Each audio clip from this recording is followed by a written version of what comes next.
Tetapi mereka orang-orang kaya itu mempunyai keutamaan berupa harta sehingga mereka mampu menunaikan haji, umroh, dan mereka bisa berjihad di jalan Allah Subhanahu Wa Taala dan bersedekah secara umum. Itu dengan harta. Rasulullah SAW bersabda, maukah kalian kuberitahukan tentang amalan yang bila kalian kerjakan, niscaya kalian akan menyusul orang-orang kaya yang mendahului kalian, dan kalian tidak akan disusul oleh orang-orang setelah kalian. Maksudnya ada amal, kalau mau mengimbangi perbuatan orang-orang kaya dengan hartanya bisa. Nabi SAW mengatakan, kalian akan menjadi orang yang terbaik di antara mereka, kecuali bila ada yang melakukan hal yang sama.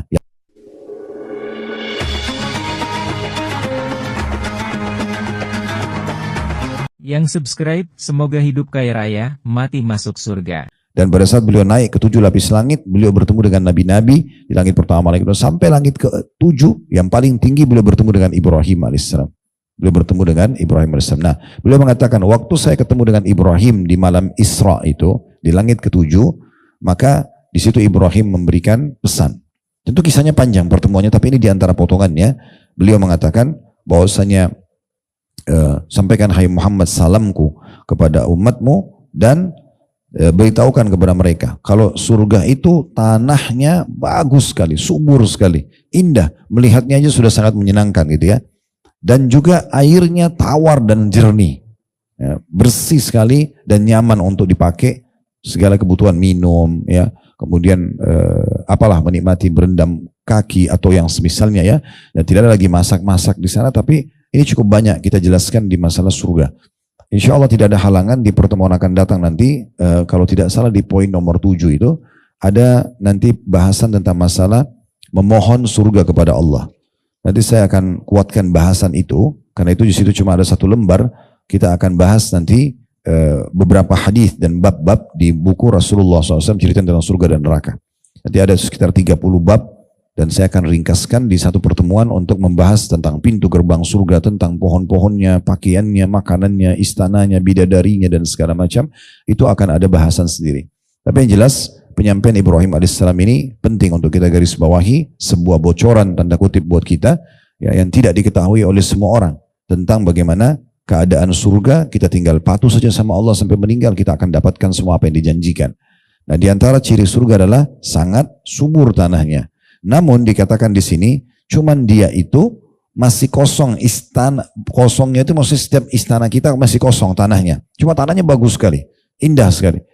Bagaimana kita untuk memperbanyak tanaman di sana? Ya perbanyak zikrullah. Nah, setiap Anda berzikir akan tertanamkan 1 pohon. Jadi selama kita hidup, anggaplah mulai dari kelas kita siang ini sampai 10 tahun ke depan misalnya, 20 tahun, berapalah Allah kasih umur misalnya kita, anggap kita masih hidup 20-30 tahun ke depan, kita sudah mulai amalkan per hari ini, berapa juta pohon yang kita dapatkan. Cukuplah yang lalu-lalu, berlalu begitu saja karena kita masih jahil atau belum tahu. Tapi jangan sia-siakan.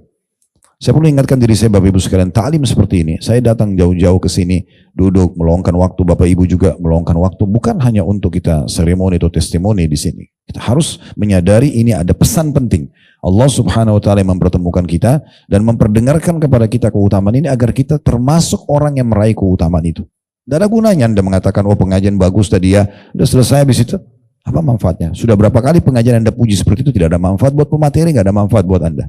Yang penting adalah bagaimana saya pulang membawa sebuah oleh-oleh yang saya bisa tambah iman dan amal soleh saya. Ini kan sayang banget.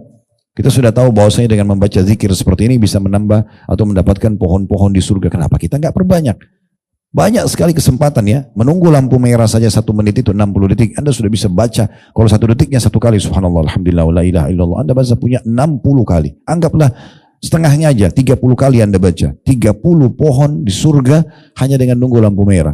Kalau Anda jalan dari pengajian ini ke rumah Anda atau ke tempat tujuan Anda sebentar, ada 5 lampu merah, Anda baca 30 kali di setiap lampu merah, Anda punya 150 pohon kurma atau pohon-pohon di surga. Bukan di sini. Kalau seandainya, ini kita rasionalkan saja.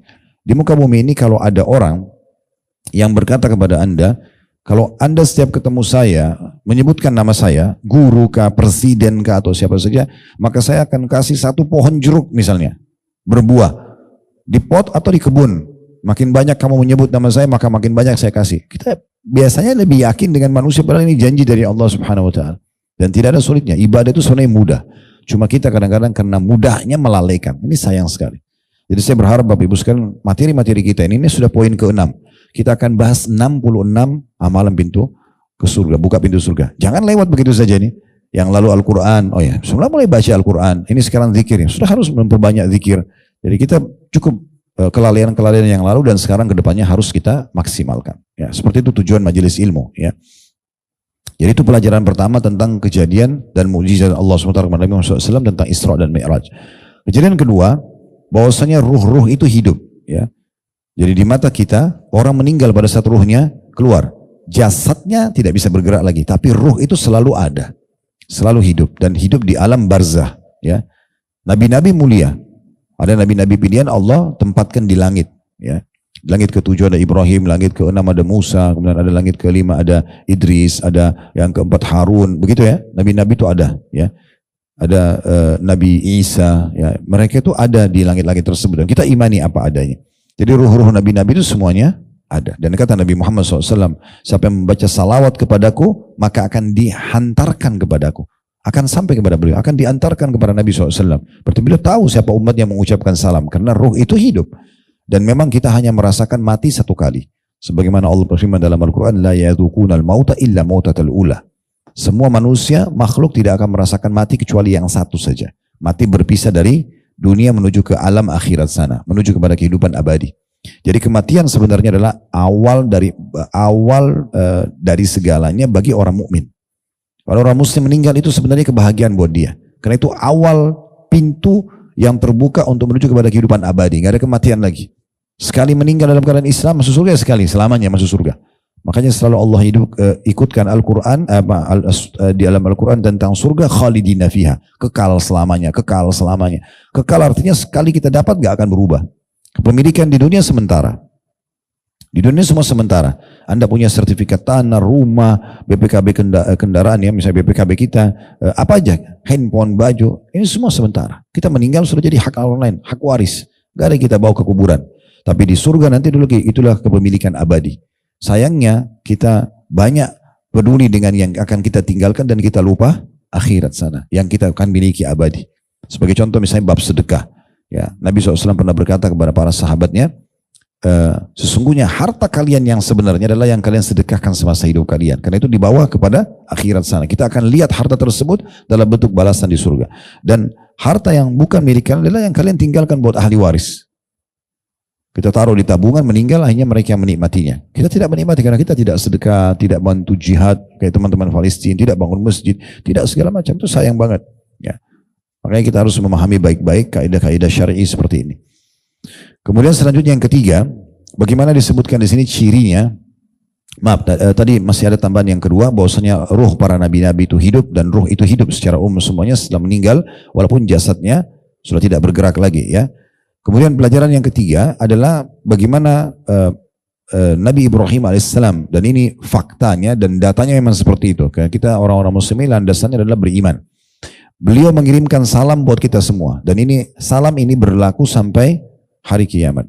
Dari sini keluar sebuah hukum bolehnya orang kirim salam, memang gitu. Sampaikan salam saya ya, itu boleh. Ya, karena Nabi Ibrahim alaihissalam mengatakan sampaikan salamku pada umatmu, ya, itu dibolehkan. Pelajaran yang keempat yang diambil adalah ciri khas atau salah satu ciri surga, tanahnya subur. Ya. Kemudian yang terakhir yang bisa kita ambil adalah keutamaan berzikir, terutama 4 kalimat ini, subhanallah, alhamdulillah, wa la ilaha illallah, Allahu akbar, karena itu adalah tanaman-tanaman surga. Makin banyak Anda baca, maka makin banyak tanaman Anda di surga. Dari hadis nomor 2, ada secara detail kalau Anda baca zikir ini. Dan perlu Anda garis bawahi ya, setiap kali ada lafaz yang berbeda sedikit saja dari zikrullah, usahakan semua diamalkan. Sebagai contoh misalnya, Anda bilang, Ustaz di hadis pertama kan sudah ada subhanallah. Kalau gitu saya cukup baca itu saja. Di hadis kedua ada subhanallahil azim wa bihamdi. Apa saya pilih salah satunya? Jawaban kami baca semuanya. Baca semuanya. Dan bedakan mana yang dibaca, misalnya habis sholat subhanallah 33. Jangan Anda mengatakan, oh kalau gitu saya baca 100 aja.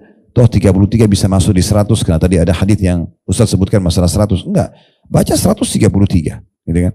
Anda habis sholat disunnahkan baca ayat kursi sekali. Kata Nabi SAW, siapa yang baca ayat kursi setiap habis sholat wajib, sholat 5 waktu, maka tidak ada yang menghalangi antara dia dan surga kecuali kematian.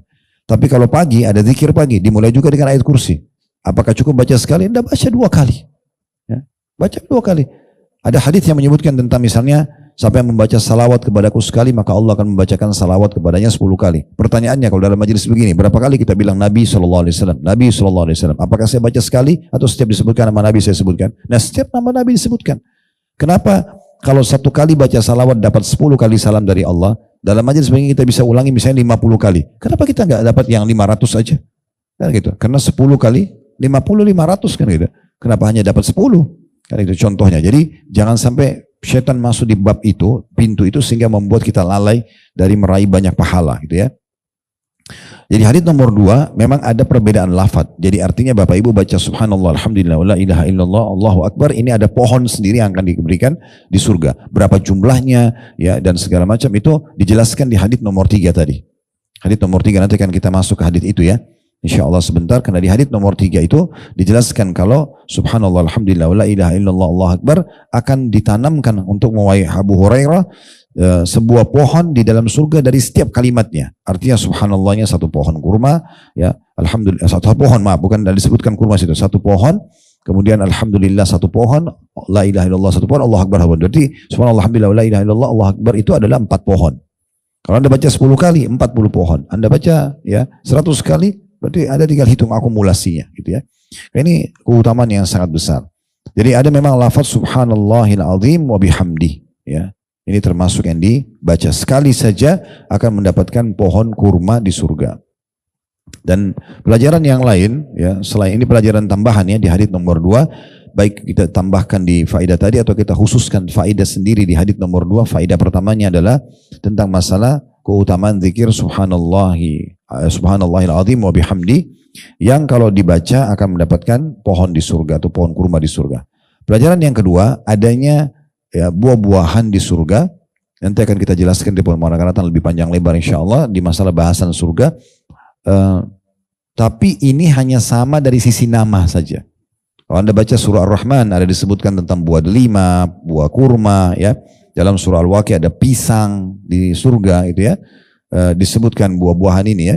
Ada minuman-minuman ya, ada minuman madu di surga itu. Dalam surah Muhammad disebutkan ada 4 lautan atau sungai di surga, air tawar yang manis, kemudian madu yang tersaring, kemudian minuman anggur yang tidak memabukkan dan susu yang tidak pernah basi. Nah ini semua dari sisi nama sama, tapi beda rasa dan beda bentuk. Makanya kata Nabi SAW tentang salah satu buah kurma di surga, satu buahnya besarnya seperti tempayan, ya, tempat makan yang besar. Warnanya lebih putih dari susu dan rasanya lebih manis daripada madu. Ya. Jadi memang berbeda. Dan dia bahkan disebutkan lebih lembut dari bui. Jadi sangat lembut untuk dikonsumsi. Jadi beda. Ya. Begitu juga dengan buah-buah yang lainnya. Begitu juga dengan fisik kita berbeda, pakaian kita berbeda. Walaupun paras wajahnya sama, gitu ya. Tetap paras wajah kita seperti ini, tapi Allah berikan kesempurnaan lebih dan kita kembali kepada postur ayah kita Adam alaihissalam 60 siku ke langit. Itu juga itu akan kita paparkan tentang bagaimana ciri fisiknya ahli surga. Jadi namanya sama, seperti istana, ya tapi beda bentuk istananya. Seindah apapun istana di dunia tidak akan pernah sama dengan indahnya istana di surga. Ya. Itu contoh. Sebab dalam hadis disebutkan bahwasanya istana orang atau orang yang paling rendah di surga itu adalah seperti raja 10 kali raja terkayanya dunia.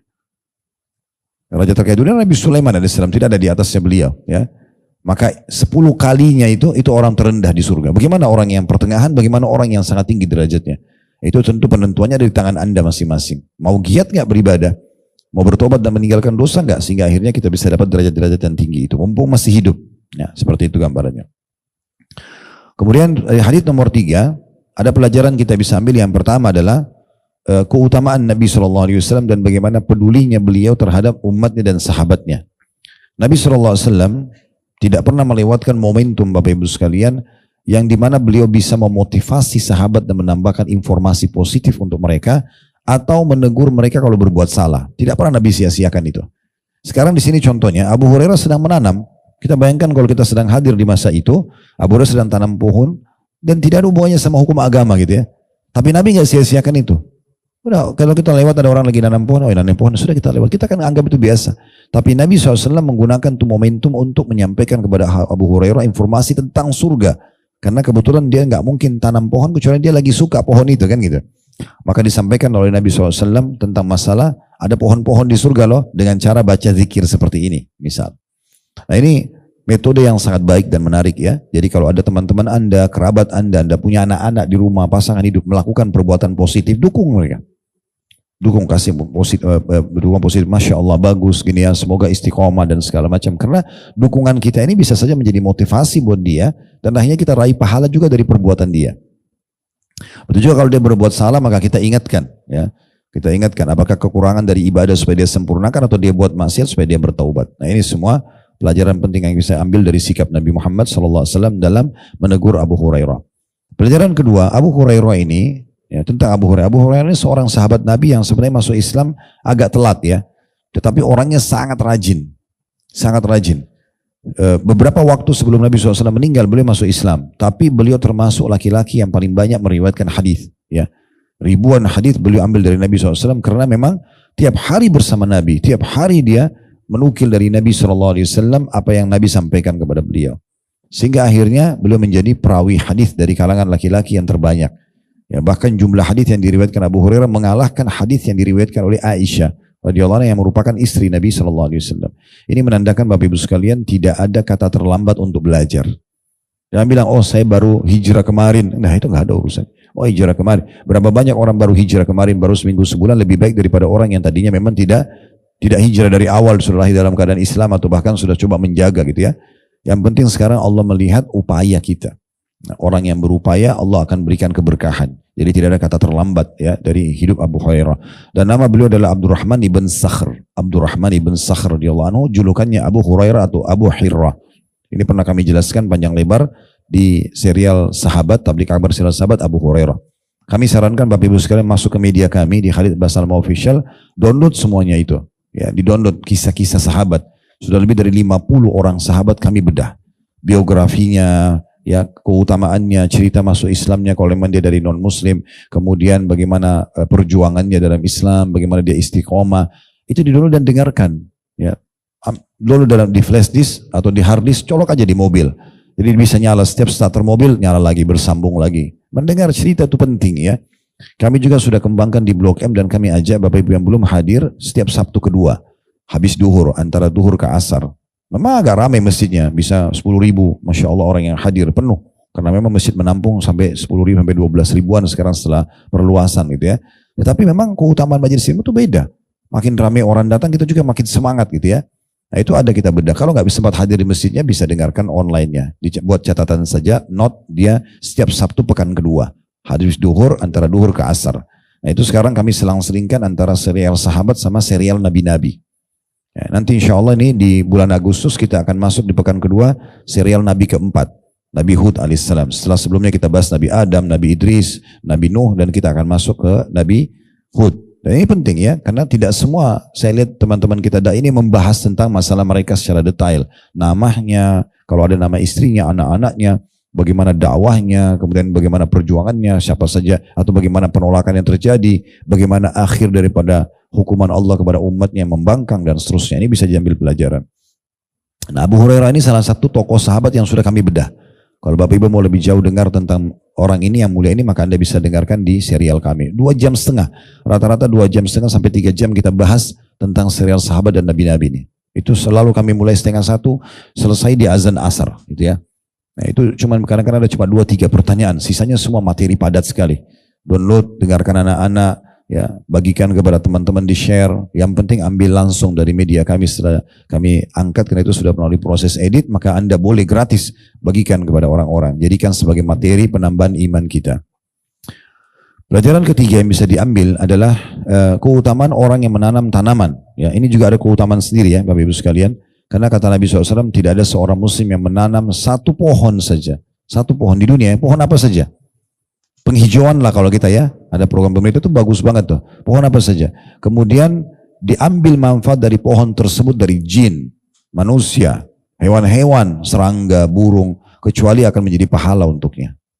Makanya Ibnu Umar radhiyallahu anhu itu di akhir hidup beliau, rambutnya sudah putih semua, alisnya putih, jenggotnya putih. Ini juga sahabat sudah kami bedah di serial sahabat ya, Abdullah bin Umar. Rumah ini luar biasa. Dia menanam sebuah pohon. Sementara tua sekali, yang beliau tanam pohon kurma lagi. Pohon kurma lama baru berbuah. Orang-orang banyak tidak paham, orang-orang banyak bertanya pada dia, wahai Ibnu Umar, Anda menanam pohon ini, kapan Anda nikmati? Maka beliau menjawab dengan ilmunya. Ya, beliau mengatakan, kalau saya tidak sempat menikmati, maka akan dinikmati oleh orang sesudahku. Aku ingin pahala dari mereka. Maka itu bagus sekali. Ya, Anda datang kepada kerabat misalnya, atau pesantren misal, Anda nyumbang pohon mangga, pohon apa gitu ya, penghijauan di sana atau buah-buahan yang bisa jadi hasil pesantren atau sayur-sayuran, semua itu besar sekali pahalanya. Ya. Itu punya keutamaan, dan Anda kalau searching di Google tentang keutamaan menanam tanaman itu sangat banyak artikel yang menulis, dan juga tidak asing juga di visual dan audio di media, di Instagram, di Facebook, di YouTube banyak sekali asatidz kita yang sudah menjelaskan itu.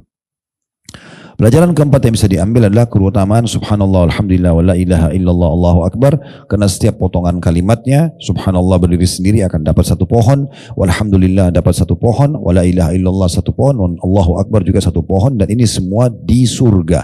Kita akan dapatkan di surga.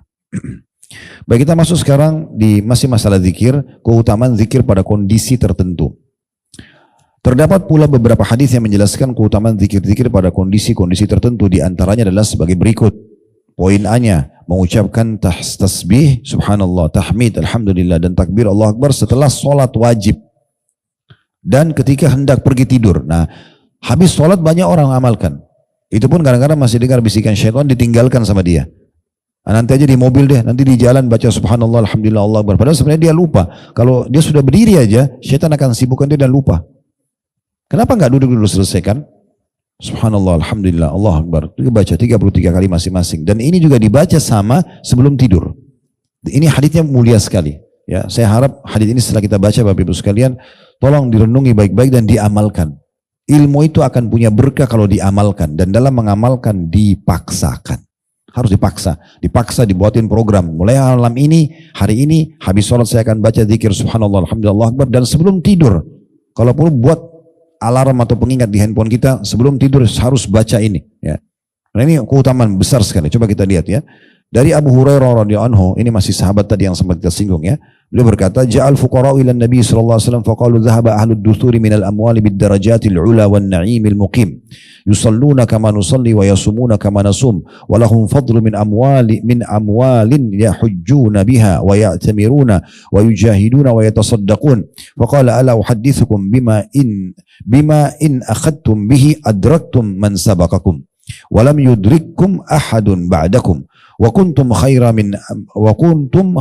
من أنتم بين ظهرانيهم إلا من عمل مثله تسبحون وتحمدون وتكبرون خلف كل صلاة 33 فاختلفنا بيننا فقال بعدنا نسبح 33 ونحمد 33 ونكبر 34 فرجعت إليه فقال تقول سبحان الله والحمد لله والله أكبر حتى يكون منهن كلهن 33.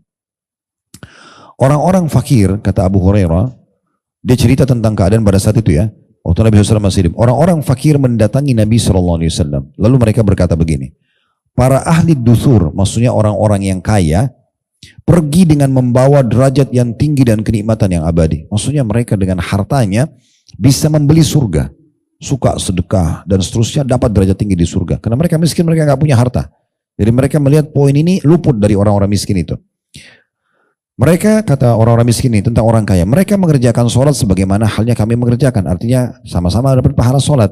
Dan berpuasa sebagaimana kami puasa. Tetapi mereka orang-orang kaya itu mempunyai keutamaan berupa harta sehingga mereka mampu menunaikan haji, umroh, dan mereka bisa berjihad di jalan Allah Subhanahu wa taala dan bersedekah secara umum. Itu dengan harta. Rasulullah SAW bersabda, maukah kalian kuberitahukan tentang amalan yang bila kalian kerjakan, niscaya kalian akan menyusul orang-orang kaya yang mendahului kalian dan kalian tidak akan disusul oleh orang-orang setelah kalian. Maksudnya ada amal kalau mau mengimbangi perbuatan orang-orang kaya dengan hartanya bisa. Karena Nabi SAW mengatakan, kalian akan menjadi orang yang terbaik di antara mereka kecuali bila ada yang melakukan hal yang sama, yaitu dengan kalian mengucapkan zikir subhanallah walhamdulillah wallahu akbar setiap selesai sholat sebanyak 33 kali. Lalu kata Abu Hurairah, di antara kami ya, saling berselisih pendapat. Sebagian dari kami ada yang mengatakan kita bertasbih sebanyak 33 kali, bertahmid 33 kali, dan bertakbir 34 kali. Kemudian aku kembali menemui Rasulullah SAW dan beliau bersabda atau berkata, engkau ucapkan subhanallah walhamdulillah wallahu akbar hingga semuanya mencapai jumlah 33 kali. Hadis ini diriwayatkan oleh Bukhari dan juga Muslim.